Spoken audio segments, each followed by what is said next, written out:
আসসালামু আলাইকুম ওয়া রাহমাতুল্লাহি ওয়া বারাকাতুহু। সম্মানিত ভিউয়ার্স, আমি আপনাদের সামনে রাজশাহী জামিয়া আস-সালাফিয়া ভিডিও করতেছি। আপনাদেরকে আমি এই সবগুলা ইনশাআল্লাহ সুন্দরভাবে দেখাবো। যে আমরা শুরু করতেছি একাডেমিক ভবন থেকে। এটা হচ্ছে ইমাম আহমদ ইবনু হাম্বল একাডেমিক ভবন। ইমাম আহমদ ইবনু হাম্বলের নামে নামকরণ করা হয়েছে। এটা হচ্ছে ইমাম একাডেমিক ভবনের এই যে সামনের দিক। এটা একাডেমিক ভবনের সামনের দিক ইনশাল্লাহ অনেক সুন্দর মাশাল্লাহ। আর আমরা আপনাদেরকে একাডেমিক ভবনের সামনের দিক দেখালাম। এখন একটু ভিতরের দিকটা আমি আপনাদেরকে দেখাবো। ভিতরের দিকটাও অনেক সুন্দর আছে, যেটা আপনারা দেখতে পারেন। যেটা হচ্ছে একাডেমিক ভবনের এই যে ভিতর সাইড, অনেক সুন্দর চারতলা বিশিষ্ট ভবনটা। এটা আপনার এই যে চারতলা বিশিষ্ট ভবন।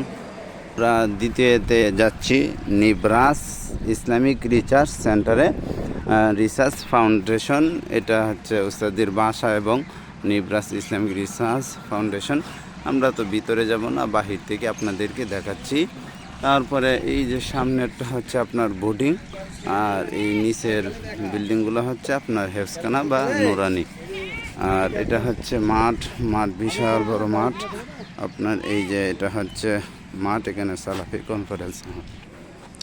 আমরা এখন আছি আপনার ছাত্রাবাস। এটা হচ্ছে সৈয়দ নাজির হুসাইন,